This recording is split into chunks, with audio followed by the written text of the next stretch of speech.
Good evening, welcome to Rivalz Race Chat. I don't know what happens between us, bud, but sometimes it's like the last 30 seconds you always make me laugh, and no matter what crap we got going on our days, it's good to see you, buddy, on Tuesday, on time, on the actual day. How you doing? It's good to be seen, man. I'm all right. I'm all right. Getting ready for race season. Got a race under our belts on the weekend. That was a cold experience. I guess I'm going to have to shave my beard soon because I only look at myself in the face when I see your face on this show. So I'm like, damn, I guess it's time for the old summer trim. But, man, we did get a race in at Merrittville, and we're going to talk about that. I mean, if you were there, I don't know what to say. I do have Dylan Westbrook coming on, though, to give the outside pole sitter's perspective on what went down. Merrittville does have a cool thing. They have a drone, and this is how they're covering the races. So it's actually the best perspective we could have. It's a drone over turn 3 and 4 hovering steady with the call from the race director. So we hear all the radio talk. It's going to be awesome. So Dylan Westbrook's going to join us. It could be a fire keg. I don't know what Dylan's perspective is. He didn't get wrecked, so we shouldn't be super pissed like some of the other guys were, which understandable. We'll unpack the whole situation. If you don't know it, the Southern Ontario Sprints were set for a great race. Merrittville season opener, the night went great. Coming to the green flag for the sprint feature, a bit of confusion, about 5 mistakes in about 8 seconds from 4 or 5 different angles, from my opinion. And if any one didn't happen, we wouldn't be there. Lots of mixed signals. We're gonna unpack them. Caused a big wreck before the green flag had flown. So we'll unpack that. We'll unravel it, and we'll talk about what led us there. And I got a fun segment off the top, and I hope Spencer and Brendan are watching this to our first guest before we bring him on. But throw up the first pick, Spencer. So these are entertainment cars, Adam. Ignition's in them, I think. So the keys are in the ignition. You can take which one. What are you picking? And this is for our viewers too to jump in the comments. I mean, you got the General Lee, you got Kit the Knight Rider, you got Starsky and Hutch, you got the 18. I know. I'm thinking if I'm picking for you, let's have some fun. I think you're going with the 18 van. I just know you, Adam, right? No, I wouldn't. I wouldn't go with that. I think you would go with the General Lee, though. No, I'm going with the DeLorean, man. I'm going to turn back some years and fix all the wrongs in my life. So I'm definitely taking the DeLorean back in time. But I don't know. That's for the viewers. Let us know what you want. Just some fun here. I would go Starsky and Hutch. Really? Yeah. All right. Cool. Well, we'll figure out what our first guest wants. Before we get into them, APC and Big O Media Days for all the APC drivers that have been invited out, and Alex has been handling that, and some of the Superstock drivers, now Daco Superstock drivers. We'll talk about that later in the show as well.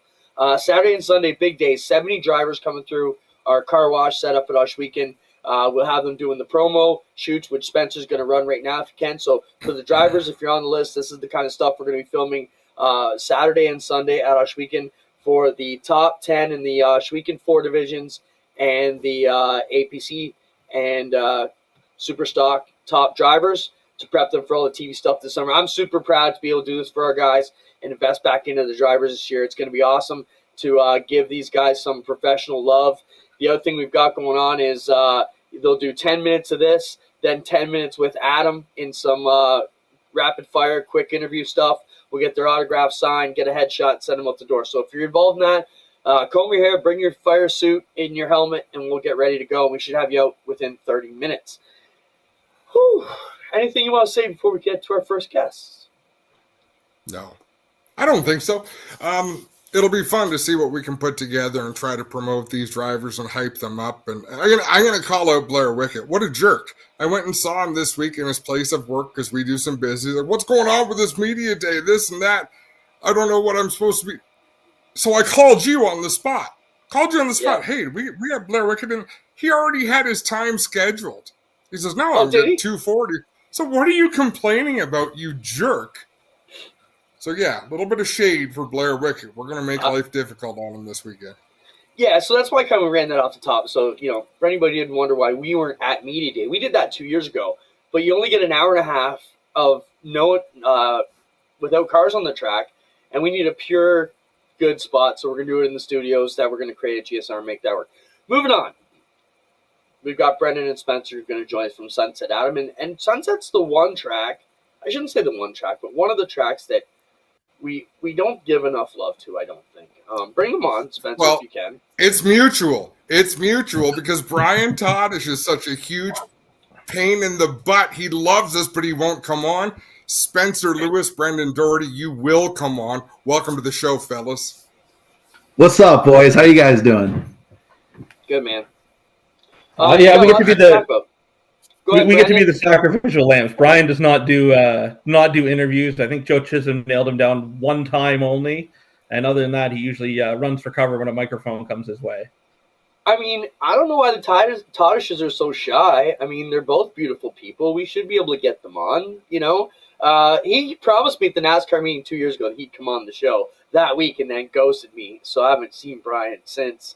But, guys, let's talk about is it safe to call it a revamp at Sunset? Because I don't want to throw shade, but a couple of years ago, car counts were down, but now it really seems like things are back on the upswing and really rolling along there. And things seem to be in a great spot going into 2024. We're making Sunset great again. That's what it is. We're making Sunset great again. We're trying to put the work in a little bit, and we just want to give people something to get excited about. That's really like the long and the short of it, what it is. Well, Spencer, and that's what's been going really well, and we talk about it quite often, is the hype machine at Sunset Speedway is probably rocking better than anything else. I believe you're behind most of that, but it's just been how has it been received from ticket sales? Is the audience bigger? Is the gate up? Because, like we say, you're putting it front and center every week. Yeah, I mean, it's been reflected on both sides. I think on both sides of the pit gate and the front gate. Numbers are up. Our bosses are happy. So the more it works, the more it makes us want to work harder. So yeah, it's working out. It's been awesome, man. People are excited that we're investing the time in it. The fans want a reason to come. They just want us to give them something to get excited about. So we haven't had to really twist any arms. Everyone is just really stoked about what we're doing. The drivers are really are excited. It's all been really well received. It's just been cool there's not a lot in life that I can do well, but I can build hype. I can make you excited about something. That's one of the only things I really know how to do well. So that's kind of, I came back last year and we just sort of hit the ground running with trying to get people enthused about the product that we're presenting, and it's worked out really well so far. It's a great place to watch a race. I mean, that's the benefit of us getting to go to these APC events is, there's not a bad seat at Sunset from the beer garden all the way around to the pits. And I think what you said there, too, goes hand in hand. If you can get your car counts back up, people will follow their drivers out. And if you got a good car counts, like chicken or the egg, if you have a lot of people there, people want to come and race. It's hard to rebuild that back up. And, 2 years ago, I think I woke up and thought, how did Brian and Sandra do it? 6 cars in some class. It's really tough, man. And it's hard to get your hype up for that. So awesome to see it back. When we come back in the summer and we see it, it's just rolling. So what's going to be the biggest event this year? We have spring velocity, fall velocity. You know, we've got all your other big events. You got the Hanley. So what's the big event that we can't miss? I told him he can pick one because I genuinely can't. I can't pick one that I'm most excited about. So I'll let Brendan do it. I think just for what it is. I mean, with how it played out last year. I mean, the Hanley going into year 2 of putting that together.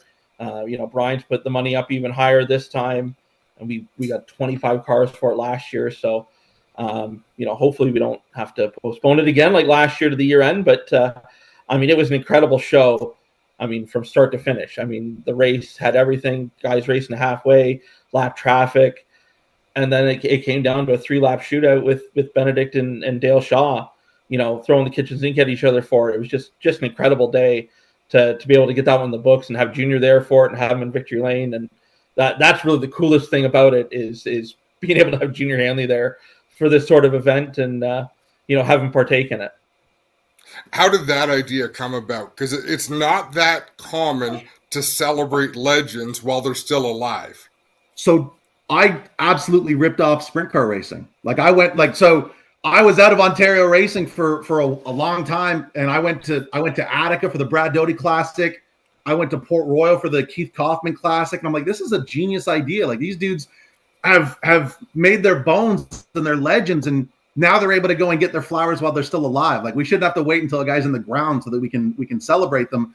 Junior's so humble that when we first called him last February and asked him what he thought about it, he didn't understand why we would want to have a race to honor him. And it's like, dude, you're a living legend. Like, trust me, if we honor you, people will come out, the cars will come out. And it's just been this thing that everyone's gotten so enthused about. And Brian Tadish has just he's put everything behind it. And we really want to build it into, you know, the marquee pro late model race in the province.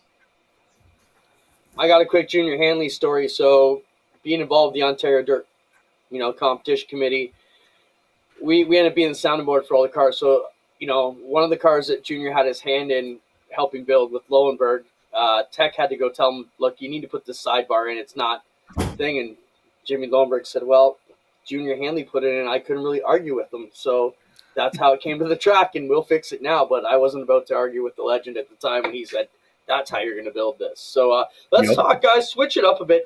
First off, when is the Junior Hanley Classic? Give us the key dates, and then I got another quick one for you.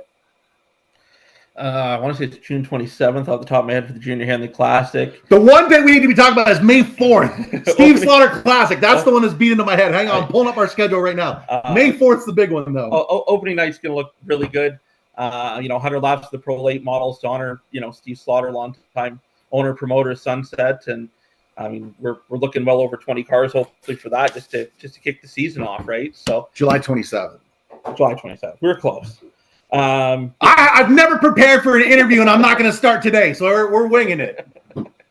For someone who has never used a note, right, Spencer? No. When you used to introduce a starting lineup, no sheet of paper in front of you.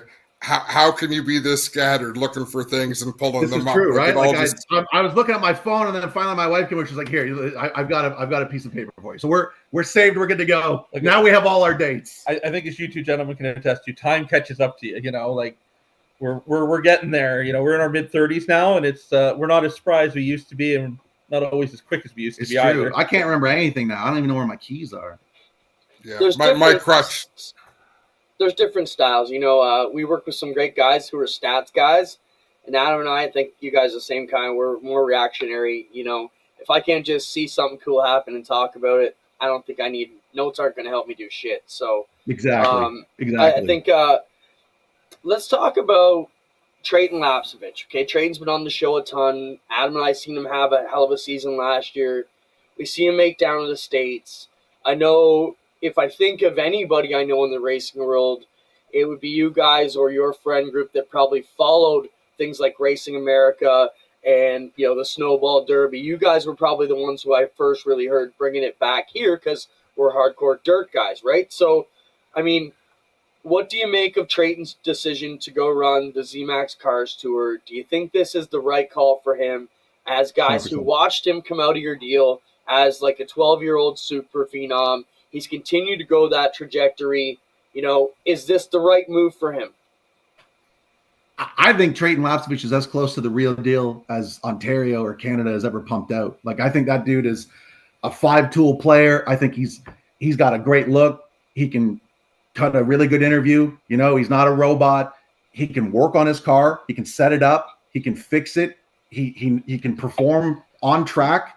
He knows how to grease the right wheel with sponsors. Like, that dude is legit.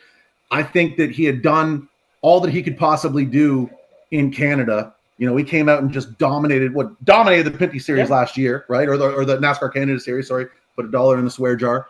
I think that dude, he did an awesome job in moving into the Cars Tour now, which is sort of what everyone has their eyes on now. Like the Cars Tour with Dale Jr. and Harvick and Burton and these fellas coming in. This is the tour that everyone's paying attention to right now. You know, and the fact that he's not even going like straight rail racing, pro late model racing is what he knows, and he's sort of taking on the added challenge of the truck arm cars, of the late model stocks, and he's made this seamless transition. I feel like this dude's, the sky is the limit. His ceiling is so high, and him taking the resources that he had and spending it to go down south, go to the coastal region and run the Car Store, brilliant. I think it was 100% the right move. Who's next? Right? You saw Triton from 12 years old at your place. Who is the next in line that we can promote, we can watch come all the way through the ranks?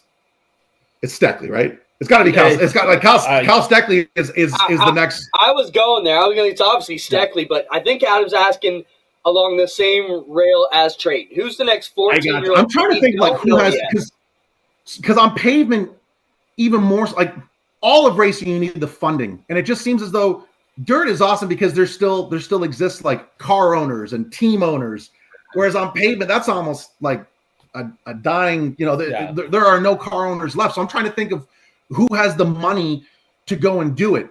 Chase Pinsino has the money, and he's jumped to Carson Hocevar's team. I think he's feeling the learning curve right now.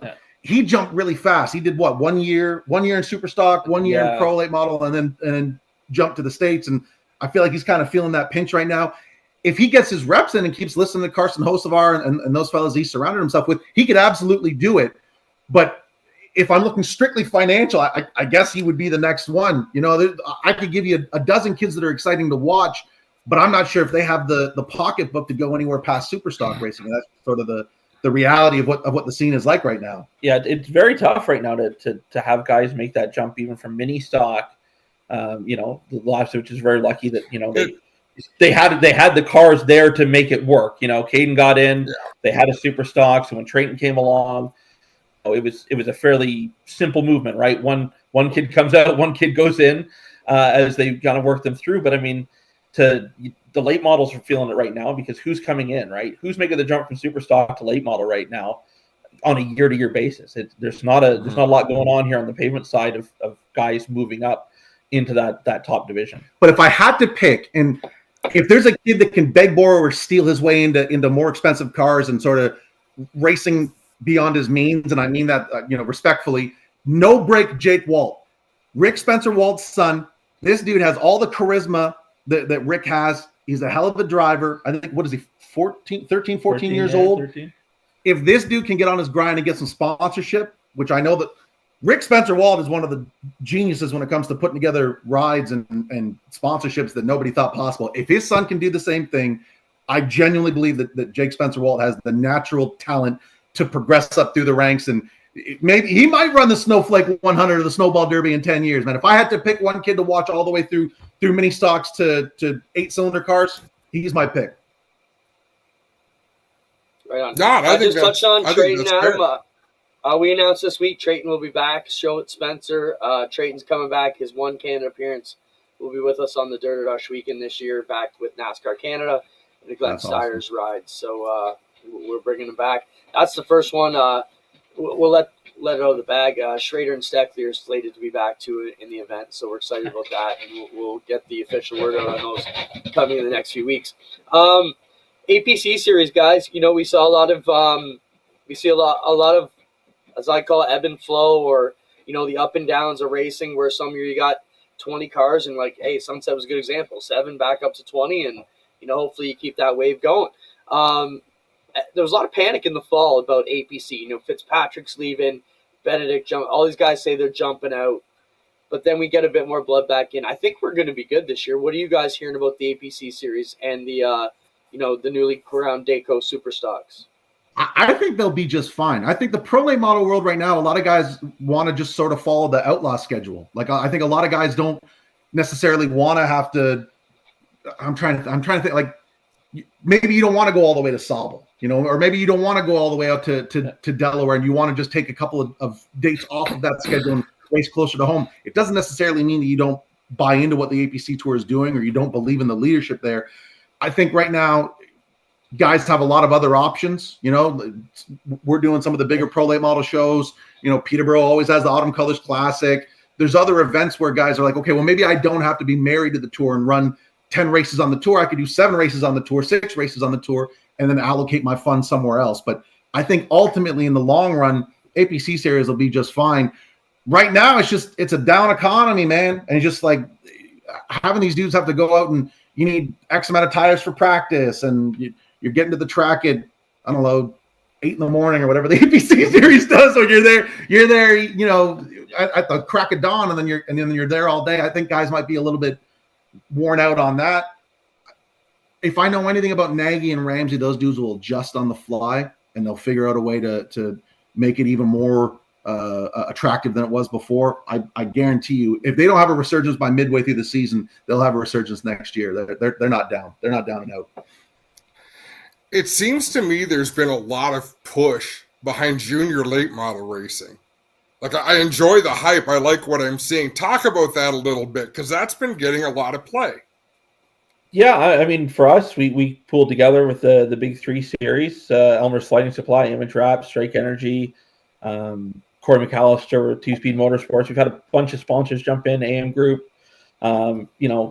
A lot of people are behind it, and it's really grown. I mean, Peterborough took off. I mean, I think they're near 20 cars, but I mean, we were 2 or 3, and we're looking into double digits this year. So I think it's reached that point now, at least on the pavement side, where, the kids are now old enough and the parents are looking, they still want to be around the track. But like Andy Camrath, I've raced for 20 some odd years. Let me step away and, let's put Ryland in a car. And now I can focus on him. And now we can come to the track together as a family and have fun. Ryland can race and learn. I still get to see my friends. So I think that's where junior late models really kind of hit that, stride again.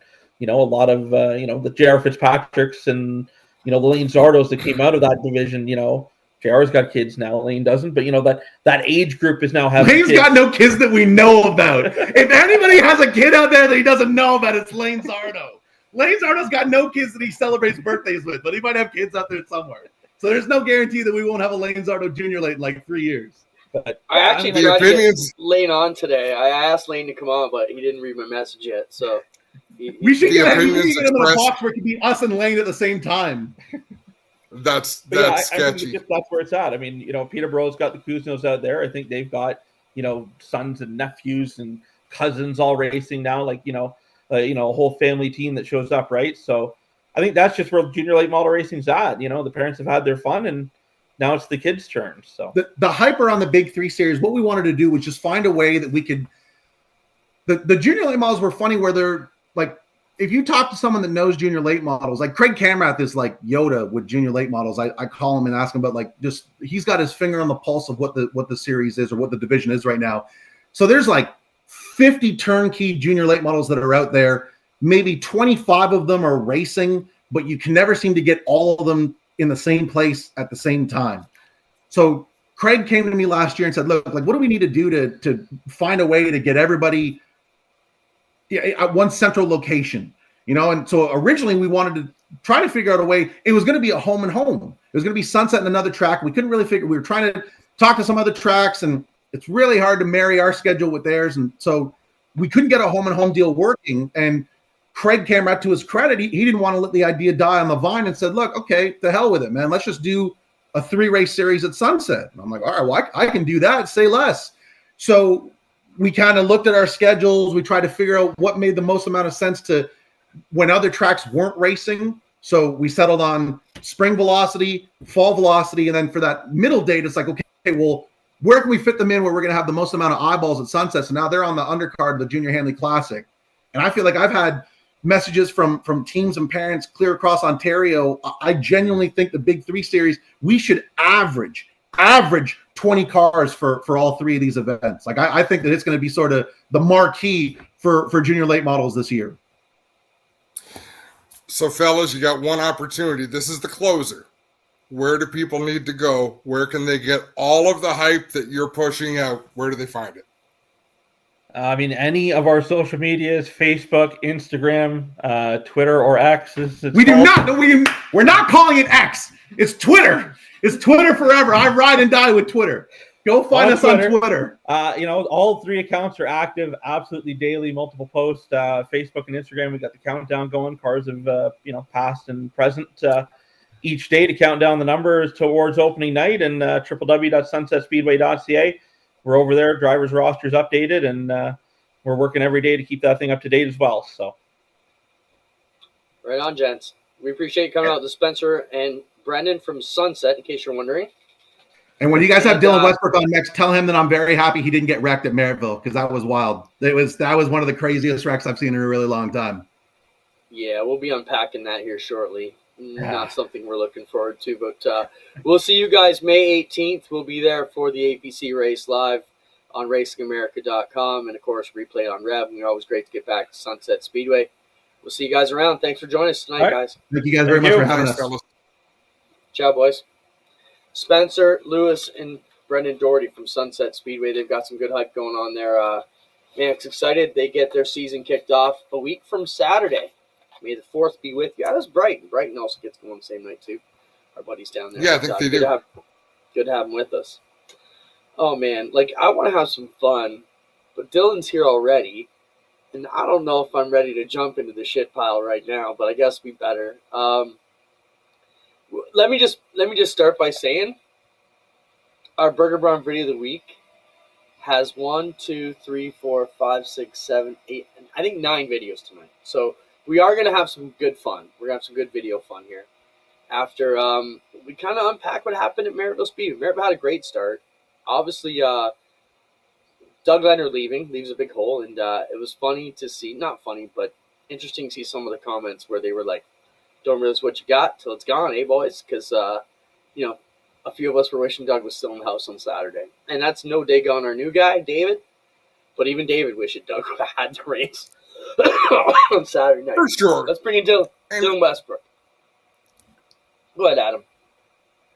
Dylan, congratulations on a great run. Talk about your win first. Yeah, thanks. It was a good run. First time in the car all year. Pretty happy with how everything went. Put a bunch of hours in at the shop, getting everything all ready, and it turned out really good for us. Car handled great, didn't have any problems, and handled real well, and was able to get the win. Let's talk about your rig, Dylan. You used to be the big rig team, reeling in toters all over North America. You're cutting headlines on the weekend when you show up with a dually with your tire rack in the back and an open trailer, no toolbox other than what's in the back of your mule. What's the story there, bro? It's Sam. He ended up using my hauler this year, and just kind of race a bit more local. Don't really need anything too crazy, so that's kind of what we had to work with, and put it on the open trailer. Got the tire rack, and actually that morning I had to cut it down a bit so it would fit in the back of the pickup, and had the mule with all the tools, couple spare parts, and kind of everything worked out and gets us to the track and really have all that we need. You're building fans, right? People love to see an open trailer win. That's cool. Go ahead, Adam. Let's talk about the start of the race. Dylan, walk us through what you experienced. Pace laps. Well, hold on. Time out. We have the whole video. We should just live it while we play it. Spencer, do you got that video? So this is from, we just come out of the 4 wide, Dylan, okay? Yeah. So we've just come out of the 4 wide, and we should actually back it. We'll just watch it once, and then we'll back it up. So, turn up Dave. That's Dave talking. He just told you guys to find your positions. Now, typically the pace truck would have come around and been in front, but the pace truck exited, and that was kind of the first thing that threw things off, I think, a little bit. Drivers, and this thanks is for braving the temps tonight for the first race of the season. Good luck tonight. Good luck for the season. 25 laps tonight, top 3 to the scale. Okay, pause it there, Spencer, if you can. Okay, so we're you know. Okay, so in the tower. Hang on, Clint. Hang on. Go ahead. Spencer, back that up to the cars being in turn 1. You can see that the easiest flashing yellow light to see is in turn number 1. That's where the field is right now. Spencer, go ahead and roll. You're jumping ahead of my story. No, I'm not. No, I'm not. We were going to get to the caution lights. Well, you'd already. Braving the temps tonight for the first race of the season. Good luck tonight. Good luck for the season. I just want to show it once, and then we'll go back and break it down. All right. But the caution lights do go out here, and that's one of the other miscues that we're on. But you just heard Dave say white this time as the leaders are from the tower, and then they all pile into one. Red. So Dylan, did you think we were going green that time? I wasn't too sure. We came around, did the clean out lap. I didn't think I heard him say all right, this is white flag or we're coming green this time. So I was kind of going around getting ready. Everyone's kind of starting to line up and everything, and then he kind of how Doug would do it, kind of all right, we're 25 laps, kind of good luck, here we go, kind of almost talks it up. And Doug would always do that before right before you go to green. I think that's kind of what made everyone think we're going green this time.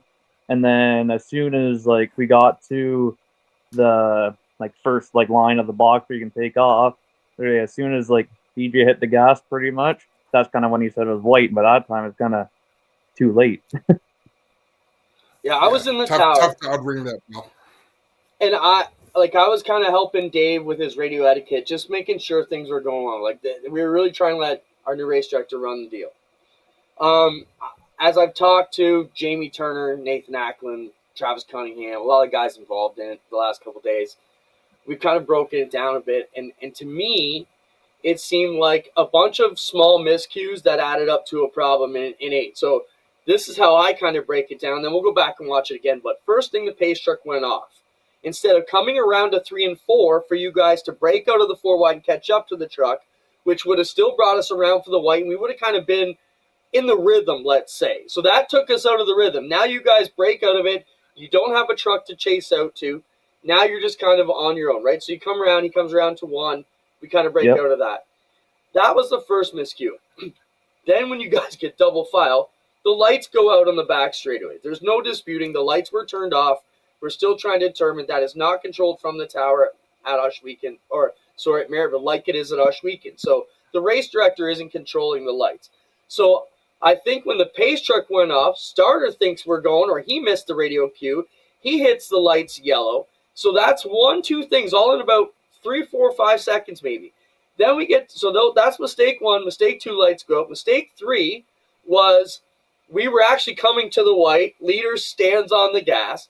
Mistake 4 was then we get the white flag and Dave coming on the radio saying, guys, we're going white, at which point the front of the field slows down, and we have 5 mistakes there, all add up to a major screw-up.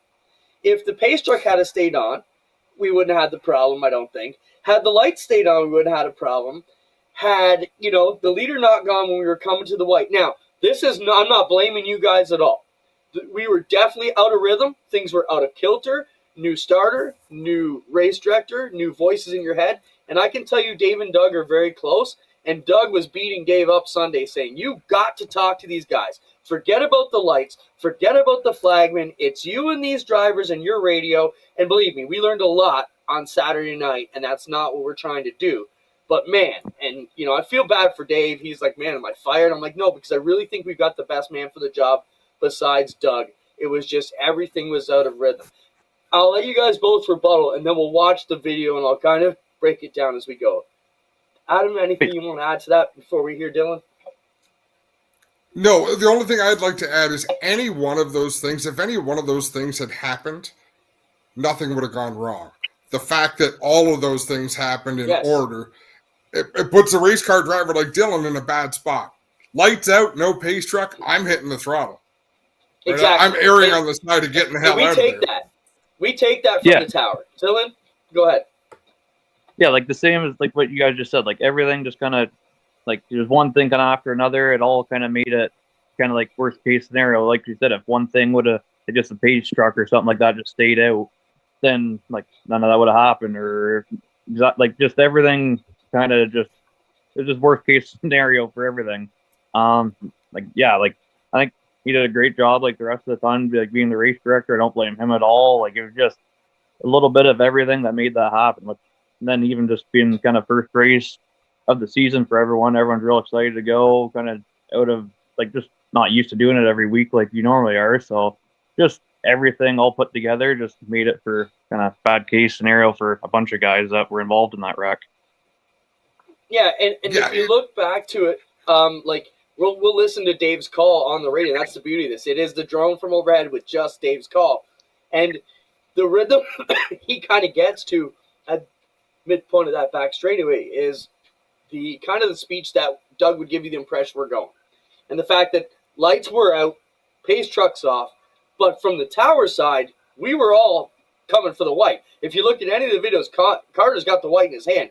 So when Dave, that's why Dave said, oh, come white this time.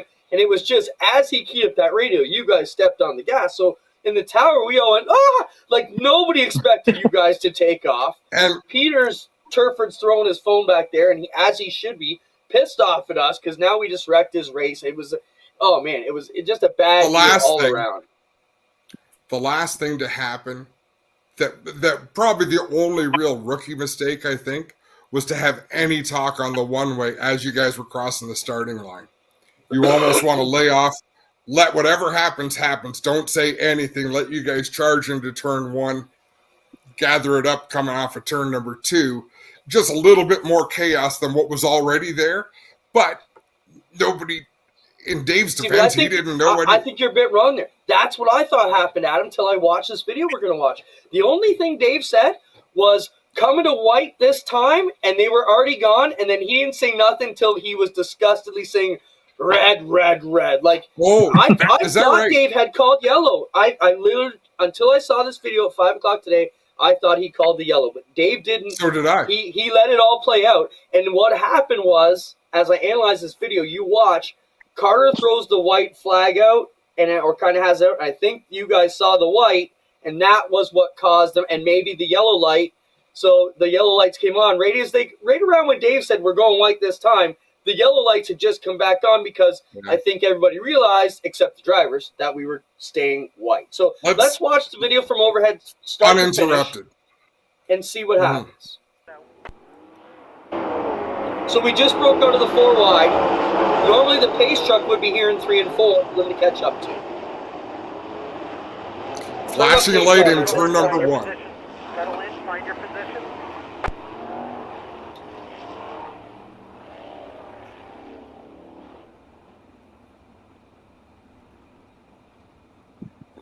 Now, what Dave says here is what Doug would have normally said, coming to white, and I think that confused. Tonight for the first race of the season. Good luck tonight. Good luck for the season. 25 laps tonight, top 3 to the scale. Lights just went out, and everyone can see that. Like, all the drivers can see that. Yep. Light this time, drivers. Light this time. And the lights just came back on. And the other trouble... Sprint cars are very hard to slow down in a straight line. Can you talk about that, Dylan? Yeah, like it's not like you can just... Yeah, like you let off the gas and you're kind of... It's pulling you to the left and then you got to steer right. Like it's kind of hard to keep it straight.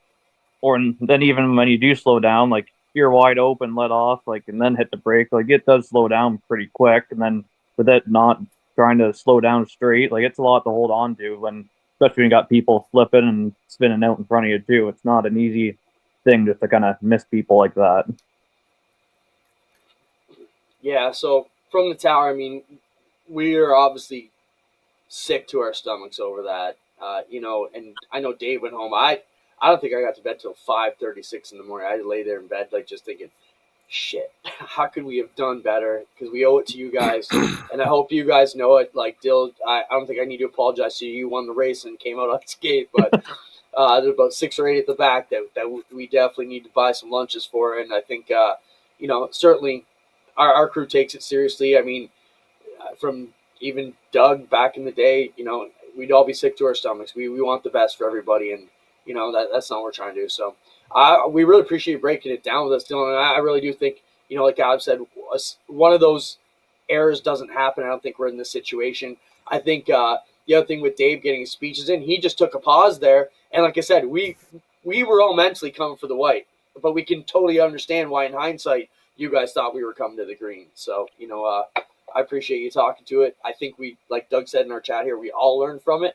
And I think you're going to see our officiating staff will be ready to kick some ass opening night on May 17th, because we certainly don't want that. The biggest apologies obviously go out to all the teams involved, and even the Turfers, man. They're trying to bring the SOS back, make it awesome, and here we are, worst case Ontario, as Ricky and the guys would say in the Trailer Park Boys. Not cool. Dylan, thanks for being with us. Anything we got to pump up? No, that's about it. Just that's agree with you guys. Like, just everything that happened just kind of made it a shitty deal. If it wasn't for one of those things, it probably wouldn't have happened. But hopefully everyone can get everything put back together and ready for weekend for test and tune. I just got a question from Dave. He says, ask Dylan about his wheelie after taking the checkered flag. Did you think you were going over? I kind of I wanted to see if I could have slowed down and ran more on the inside, if it would have had grip there and still on the gas, and it really stood up. Like, I don't think I've ever done a wheelie quite that big. Like, tail tank hitting the ground. It was, hopefully someone got a picture somewhere. I was still under the desk crying from lap number 1, so I didn't see anything. Yeah. But, it was wicked. Well done. Dylan, thanks for being here with us, man. Yeah, thanks for having me on.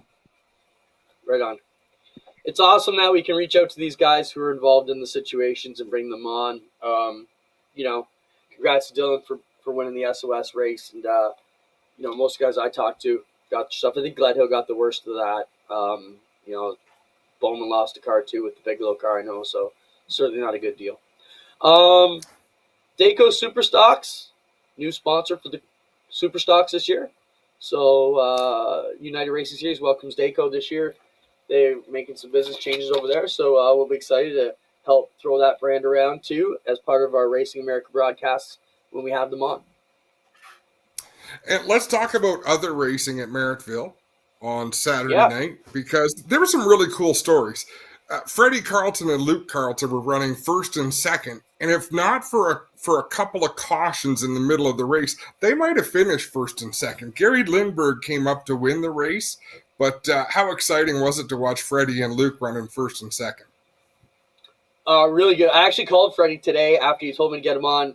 He's building an engine tonight, so I'll be up to my elbows in grease, and I can't do that. I want to welcome Joe Albertine to the show. I don't know if he's ever seen it before, and I hope that I'm pronouncing your name properly. Joe is the one who produces those drone videos with the race director's call, and I messaged him yesterday. I said, hey, man, I see all the others. We're going to get the SOS one because I knew it would be some amazing evidence of what happened. So, Joe, you can find his stuff on YouTube, where I found it. He's in the chat. Look for Joe there. The other thing, did Jim Lampman win the Hoosier Stocks? Yeah, Lampman won the Hoosier Stocks. So good for Jim, but how about Pete Reed driving Ron Logie's car, because Reed's car wasn't ready, and he gave that thing a hell of a drive. Yeah, some awesome racing. I mean, Merrittville, they're one who've had like a resurgence too. We were talking about that today. Matt Williamson dominating every week. Kind of literally stinking up the show, and got lots of love for Matty. But, after last year's situation, moving on, I mean, I'll tell you, I thought Don was nuts for going on an island with sail panels and Wagner Motors. But, man, that division has resurged quite a bit. You've got a lot of young blood. A couple of my buddies, JMF, Sharpie, they've all moved up now. So it's crazy to see it work out. Adam Leslie, Brad Rouse. Yeah. Like, it's a great field of cars. Nelson Mason. And there was one or two. Martin Polehill's back. I don't know if you remember Martin, but He was a dominant pro stock driver 25 years ago, right when I was coming in. Got a great bar right near Merrittville, the best chicken wings around, Overtime Pub. Check it out if you're in Thorold. But great to see Martin come back, Another guy kind of like Tyler, but he's older, went away, built a life, and now says, hey, man, I'm ready to jump back in and do what I always wanted to do. So it's great to see Martin back out, 23 mods, as Fran said on Saturday. And, good to see some of the other guys come over. You had Brackman coming over to race again. There was another Ransomville car there. Who's the 22? Fran, help me out. We don't get to see them all the time, but sharp-looking car. Yeah, we were talking about it after the races there as we were there. So, anyways. Johnny Longboat, I don't know if you were absent last week, and since Team has called you, I don't know if you saw, but we got your golf cart all lettered up as Johnny Longboat this year. So I hope you're ready to wear the name tag Johnny, because that's your new name, Robbie. Noah Walker, thank you, Doug. Noah Walker was over with the 22. Good to see all those cars coming up, and Merrittville's on the run. And you know what's awesome? They got a new race director too, Chris Wood. I think he's going to be good for the job there. Him and I were talking about the competition. The Hoosier Stocks, Darn Stocks, whatever you want to call it, the ODCC Street Stocks. Man, what a show! When you get the Shaw boys, and then you get some of the Peacemaker teams from Brighton in with Fontaine versus Bailey versus Beagle. It's wild. Note before we jump into our Burger Barn videos of the week, I got a call from Trey Vince yesterday. We had a chat on the phone, and Humberstone is back. 5 dates starting in July. Hopefully have a full proper release next week, but that's some inside info we can give you. Humberstone is planning on 5 racing events this summer. So I asked Terry if I could give out the dates and the classes. He said he'd prefer to have a couple more meetings, get things sorted out, but I got to tell you, it's the best help we can give them anyways. Let's have some fun. You ready to have some fun, Adam? Yeah. Well, actually, let's get all the business out of the way. Eric Jones got hurt on the weekend. I wish we had that video, and I should have pulled it, but we had so many Burger Barn videos of the week that, it was a tough deal. He's out. They're going to put Corey Heim in the car. Did you see the video, Adam, his in-car and the audio? No. It was, and I knew it was a bad hit. Did you watch the race live? I happened to be cooking dinner and watching when it came on. And it was a lot like Earnhardt's wreck. Same angle, same speed.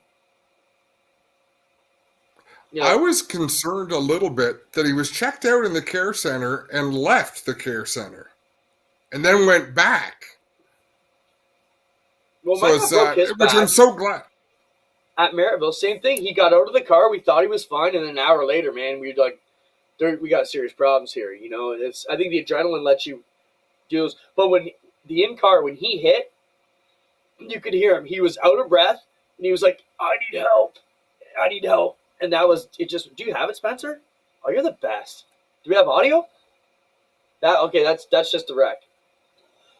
But man, you could tell right away, and the crew started saying, get an ambulance over there, because show one more, Spencer. I don't think we were expecting it to show.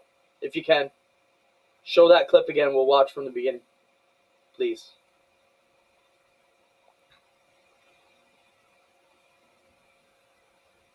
It just got turned at speed. Those were all the Toyotas. They went in for a pit stop in a group, came out, and they were just pushing too hard. And like all the announcers were saying, they had the strategy to win, but that car was tore up.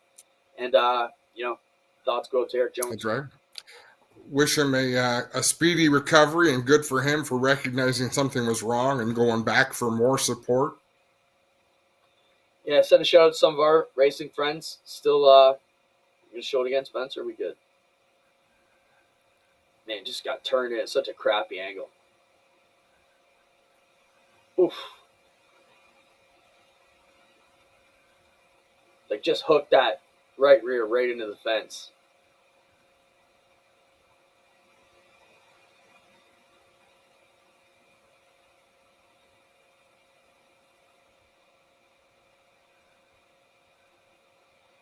At speed when it happened, I was like, this is a problem. All right, cool, Spence. Thanks, man. It's good producing there, buddy. You're trying to earn an extra hot dog or something coming out with that. I forget where we're going with that. All right. Finish line debate. I'm just going to read you a screenshot, and we're not even debating it, but I owe it to our legendary friend to read his text message. Glenn Hills sends me a message on Saturday morning about the finish line debate Friday morning. Dave Bailey's transponder is 5 inches farther back than Beagle's. Dave's car's 108 inch with Dave's transponder is 5 inches farther back. We wanted to measure them from the bumper, but they get wrecked.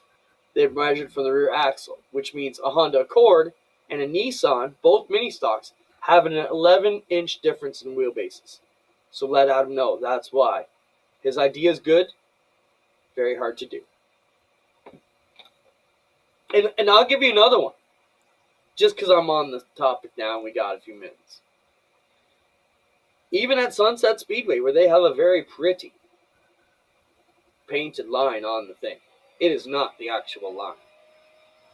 Because it's an impossibility for it to work with the junior late models, the mini stocks, the modifieds, the APC8 models, and so on. So, that's it, man. Transponders. Deal with it. Good talk. Roll a video, Spencer, quick, before he has a rebuttal. Burger Barn videos a week. We always have fun. We appreciate you guys sending some of them in. This was a busy week, man.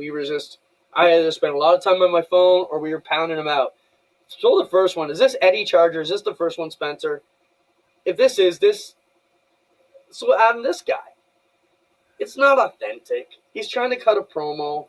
To me, it's cheesy. Roll it anyways. Let me know if you like it or not.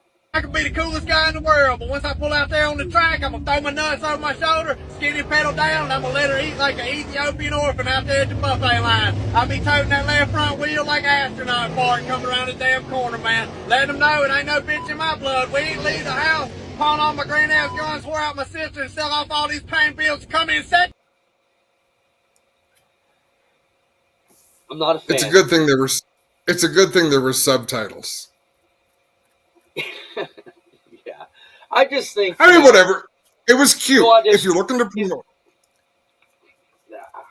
If you're looking to promote social media and get some hype, good for them. It was like the interview last year with Rick Spencer Walt. Was it fabulous journalism? No. Did it get some really good attention for Sunset Speedway and for Rick Spencer Walt? Absolutely. But Rick didn't sit home and rehearse that in the mirror for 5 days like Billy Bob just did. Rick was genuinely pissed off. And that didn't come from the top. He's practiced that in the mirror 3,000 times. Whoa. No, drivers, rehearse at home. Stand in front of a mirror and sell it. Make it work. Don't shy people away from getting something interesting to say. It's a hell of a lot, right? Yeah. Like, if you can pull it off, do it. All right, at least be close to being authentic anyways. Like, have a bit of authenticity. That one just pissed away by the third time he got into his hillbilliness. It was done. All right, what do we got next on the run? We got some fun stuff here, though. A lot of that. How about this one? Interesting. IndyCar 4-wide finish for the finish line debate. So here's Sage Karam. Now Chavez going to make it 3 wide to the outside, guys. Woo. This is tight. Oh, baby. This is what people look for. for. 3-0. Karam and Munoz nearly touch. On the outside of 4, remaining 3 wide. Gabi Chavez. Look at the talent in IndyCar. Shootout at the line. It's a drag race at the end. Yeah. Here comes Dempsey. Dempsey's going to go 4 wide. It's going to be. Dempsey won it. Oh, Dempsey won it. That was a 4-wide finish. Pretty awesome racing. Wow. Keep rolling, Spencer. What's next? I like this new list system we got. How about this is Robert Ballou flipping out on a tow truck driver? I don't know what he's pissed off about. I think maybe the tow truck was pulling him too fast. Possibly, but yeah, I don't love this. Robert? No.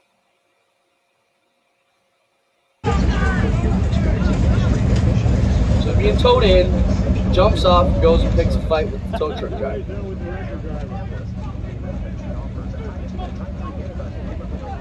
Robert Ballou at his best. I'm kind of glad the tow truck driver stepped back into him. Right? You don't need to get pushed around. Yeah. I never met Robert Ballou, but he's got many moments in his reels. Let's just leave it at that. All right, what's up next, Spencer? Keep them rolling. Next, Steve Ovens. All right, been a long time since saw a burn off. Maybe, I don't know, do they do this at the pavement tracks? So this is a fuel spill. We can't pack it into the dirt track. Speedy Dry isn't safely going to pick it up, so stand back, throw the lighter on it, burn it. Oh. Yeah. It doesn't burn for long. I don't think you do that on a pavement track. No. Maybe it's a dirt anomaly, but we do it. Yeah, Montoya tried. Good call, Spencer. How about some figure 8 slot car action? You want to stay together as long as you can. They'll stretch out eventually. The cars behind got to be extra defensive. They're the first ones going down if you're not. You know what I mean? Watch those cars. Wow. That one out. He's lost half. Oh, dang. Big car wins. This stupid shit we see. I think it's fun. What else we got? How about prepare for takeoff? This is Anthony Macri, I think, at the end of a race, just doing what we talked about Dylan Westbrook, standing on the gas and doing some sprint car wheelies.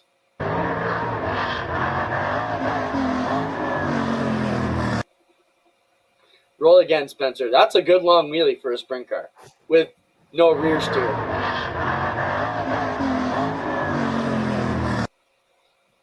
The only reason he set it down is he didn't want to go into the infield. All right. We've been loving soapbox stuff lately on the show.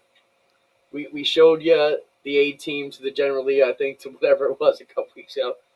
Now we're going to get out some tea and crumpets, and we're going to have a good old race, I think, in Montreal at the Red Bull Soapbox Derby. On piece because there's so much history associated with it. And he's nice and quick at the top. There's nothing slow motion about this particular soapbox, despite the team name. Nice line through the berm. He's taking it quite steady. I get the impression that they know they've got to get it from top to bottom in one piece as well. Real sense of history. Not a blemish on it. So far, there was some big air there, though, through the potholes.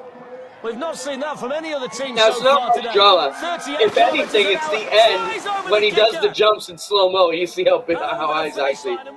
Time 58.32, and it provided some spectacular moments as well. Look at that. We've not seen air like that over the potholes all day long. And then over the kicker, it was as spectacular, if not more so. That might be the furthest that anybody's got in the air over that jump all day long.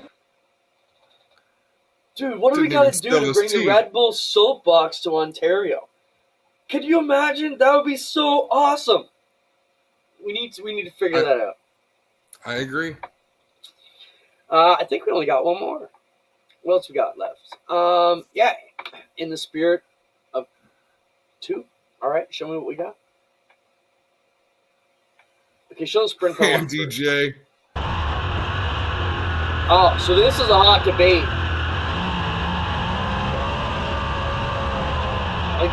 Gravel gets wrecked here.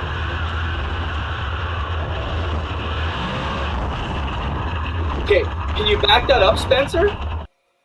Do we have the ability to back that up? Keep going, keep going, keep going, keep going. Okay, right about there. Okay, so we're watching David Gravel chase this white car that you see just to the left. Buddy Kofoid comes in on the inside. And why this was a story, we actually should have brought in the other one. Buddy Kofoid slide jobs this white car. And that guy shits a brick, loses it, and Gravel gets caught up in it. And Gravel is super pissed at Kofoid, saying it was a dirty slider, and he's right in his helmet trying to fight, and the rivalry's on between Kofoid and Gravel over this. But in other things, Kofoid didn't touch him.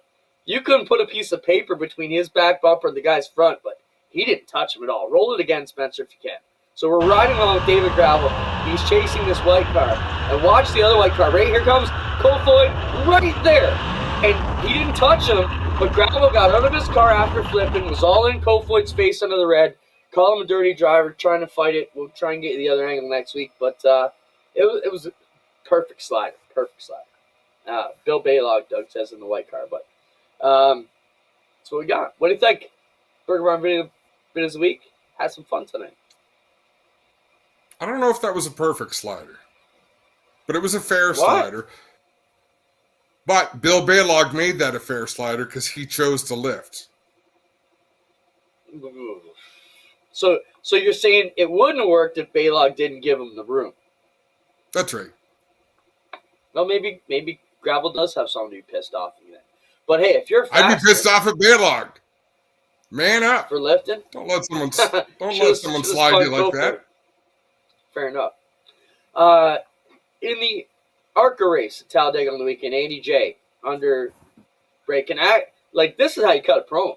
He's half genuine, half doing it for entertainment, I'm thinking. Recent attendee here on the show, Andy Jankowiak, under caution in the ARCA race. Roll it. How is this going to work? Well, he had a bit of a challenge getting that first line. It's a disaster. So Andy J peels a banana under yellow, gets the helmet up, and finds a way to eat half the banana under yellow. I was hoping he was going to throw it out the window. I love that comment. Now he's going to smell like banana bread. We want to thank everybody at Burger Barn for the Burger Barn videos of the week, of course. Monday, Tuesday, Wednesday, great day to get into Burger Barn. No lineups, get in, get some great food, some great deals. From breakfast right through to dinner time, some of the best food you're ever going to have in Six Nations. Check it out. Also, while you're there, make sure you fuel up at Petro Plus Travel Stop, the official fuel supplier of all things G-Force TV. I just got one more thing. And do you watch much Supercross, Adam? No. Have you ever in the past? Yeah, badass stuff. I mean, oh man, like these guys wreck their ass off when they're leading by a mile. It's super entertaining. But this is what got me excited is they've shown how they're going to adapt some of the upcoming tracks. So give it to us one at a time if you can, Spencer. I just love this. So this is at ZMAX 4-wide Dragway in Concord, North Carolina. And this is how they're going to build that super track down the drag strip. I think super creative. I love it. What a perfect venue for the grandstands for this. You know, I just thought it was a cool adaptation of the drag race into the Supercross track. Next one. What do we got here? Cool. So this is a strip at Vegas. Same type of plan. Going to run them out behind the grandstands around. And of course, they got tons of big screens. You'll be able to see all the action. But, man, I think it's super cool what they're doing. And thinking outside the box here with Supercross. And here's the last one. This is kind of what they do at Daytona, like we showed you where they were all rushing onto the track. They'll do the tri-oval at Texas, too. And, you know, Monster Energy Supercross is amazing. I'm not sure if Monster Energy is still the title thing. I think it is, but it's badass. Another awesome racing deal that I love to catch on Saturdays when we can't be at the track. But we're going to be there soon, bud. Coming up fast. And before we sign off, let's wish Shrek a successful surgery next week. I think he's having kidney stone surgery. So if you got any positive thoughts, please send them out for our buddy Shrek. Yeah, I'm thinking about, Kirk Hooker, Cheryl Rutherford. We still got some friends who are in sick bay, and hopefully we can get them back together and get them on the mend so we can get them out to the tracks. Love and speed will get them there. So let's get them some of that if we can.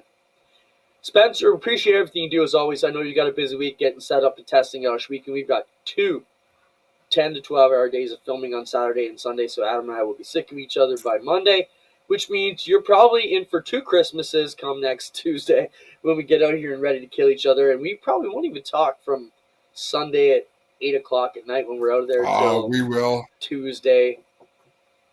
This is the year of love. Nothing but love in 2024. I've been giving Spencer lots of space. He probably thinks we're breaking up too, but nah, you're stuck with me right now. Thanks everybody for letting us know. I want to thank Spencer Lewis and Brendan Doherty from Sunset Speedway for joining us. Of course, Tim Westbrook and all your questions and comments. Thank all the video providers. Joe Albertine, that was a great video today. We were in a timely fashion. We appreciate that. If you got anything you want to talk about, any guests you want to see on here, let us know. We'll be happy to go out and fetch them for you. Anything you want to say, Adam? No. See you next week. Look forward to seeing everyone at the racetrack. Thanks, everybody. See you around. Thanks, Spence.